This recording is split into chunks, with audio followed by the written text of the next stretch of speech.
Wow, what is the show about? Well, in sort of story terms, it sits across 3 storylines, following a real true life story about the pathologist who did the autopsy on Einstein and then stole his brain and went on a quest to try and locate where genius was in the brain.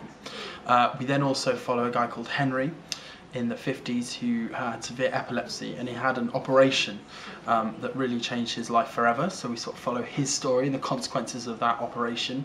And then in the modern day we follow a neuroscientist called Martha, and she's going through a major sort of change in her life and sort of reassessing who she is and what her occupation means and what her place in the universe is. So it's kind of sits across these 3 storylines and asks some massive questions about who we are, what makes us human, and what our identities are and how that can be in flux and change depending on all these other factors.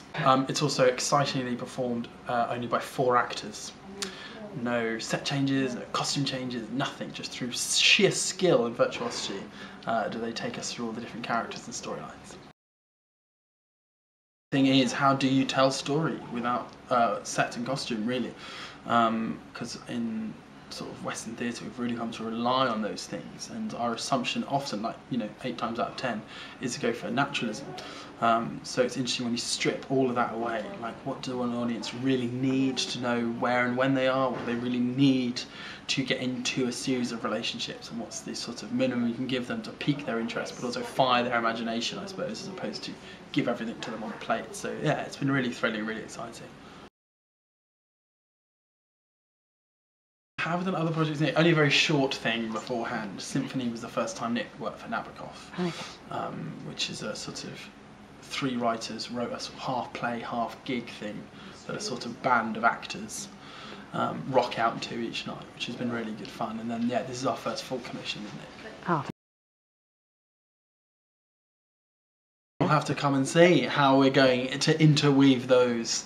It's all through acting, really. It's like, hopefully we give you the information you need. Like, with Shakespeare, if you've ever sort of read any Shakespeare or seen any, he doesn't really need any set, he doesn't need any lighting, because obviously he wrote them for open air under the sky, and so in the architecture of the writing very cleverly is everything you need to know to be able to engage with these people and these scenes. And I think Nick, to compare him to Shakespeare, which you'll be very happy with, has pulled off a sort of similar amazing trick. I guess the one thing that might sit underneath them is there's a slightly unusual relationship with the audience each time. So Blink was it was direct address, where the actors are talking to the audience and took them through a story.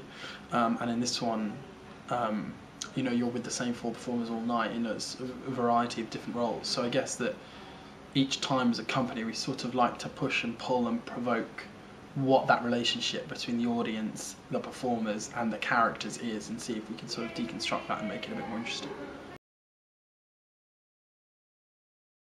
Yeah, really excited. I mean, we just love being at live. It was amazing. The rehearsed reading of Blink happened here before we'd even made the production, so it's amazing to be able to bring that back on tour.